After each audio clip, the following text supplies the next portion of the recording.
Shalom, saudara-saudara yang dikasihi Tuhan Yesus Kristus. Salam sejahtera buat saudara semua dimanapun saudara berada. Damai sejahtera dan sukacita oleh Roh Kudus melimpah senantiasa dalam hati dan kehidupan saudara semua.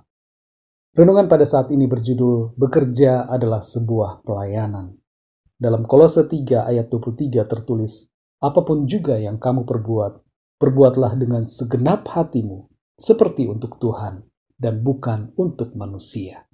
Saudara yang terkasih, dalam bahasa Ibrani ada satu kata yang digunakan untuk menyebutkan tentang pelayanan, ibadah, dan bekerja.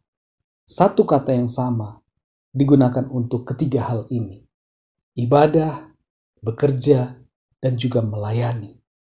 Satu kata tersebut adalah avoda. Dalam teks Perjanjian Lama, dalam bahasa aslinya, kata ini berulang kali disebutkan untuk menjelaskan atau menyebutkan tentang ibadah, bekerja, dan melayani Tuhan. Ada makna yang begitu dalam dari hal ini. Maknanya adalah bahwa baik bekerja, ibadah, maupun melayani Tuhan mempunyai nilai yang sama di hadapan Tuhan. Seringkali kita membedakan pekerjaan dengan istilah pekerjaan sekuler atau pekerjaan rohani.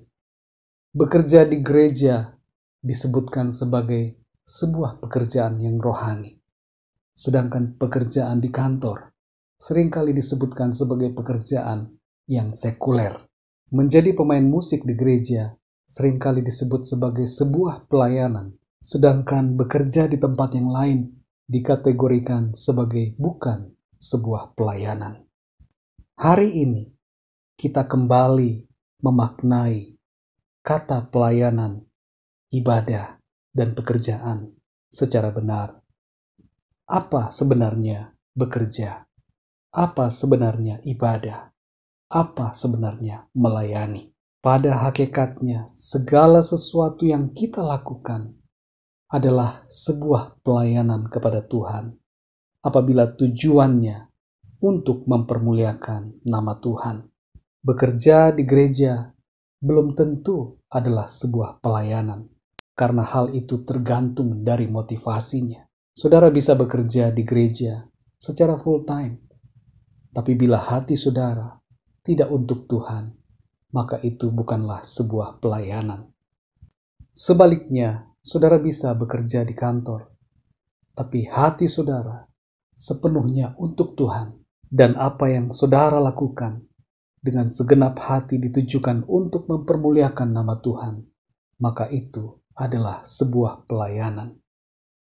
Segala sesuatu yang kita lakukan untuk Tuhan adalah sebuah pelayanan dan ibadah kepada Tuhan.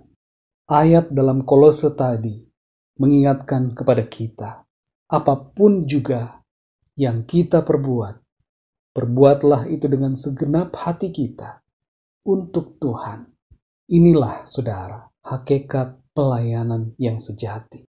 Ibadah kita kepada Tuhan bukan hanya ditunjukkan dengan sebuah aktivitas pelayanan di gereja atau organisasi kerohanian, tetapi dimanapun kita berada, apapun yang kita kerjakan, apapun yang kita lakukan, biarlah kita lakukan segenap hati untuk kemuliaan nama Tuhan. Bila saudara sedang studi, lakukanlah itu dengan yang terbaik untuk kemuliaan nama Tuhan. Bila saudara sedang bekerja, lakukanlah itu dengan segenap hatimu untuk kemuliaan nama Tuhan. Bila saudara melayani Tuhan di gereja, lakukanlah itu segenap hati untuk Tuhan. Semua yang kita lakukan adalah ibadah, adalah pelayanan kepada Tuhan, sehingga nama Tuhan selalu dipermuliakan melalui kehidupan kita. Biarlah renungan ini menjadi berkat dan kekuatan buat saudara semua, dan Roh Kudus akan memberikan pemahaman yang lebih dalam tentang kebenaran firman Tuhan. Tuhan Yesus memberkati saudara semua. Sampai jumpa dalam renungan yang berikutnya. Haleluya.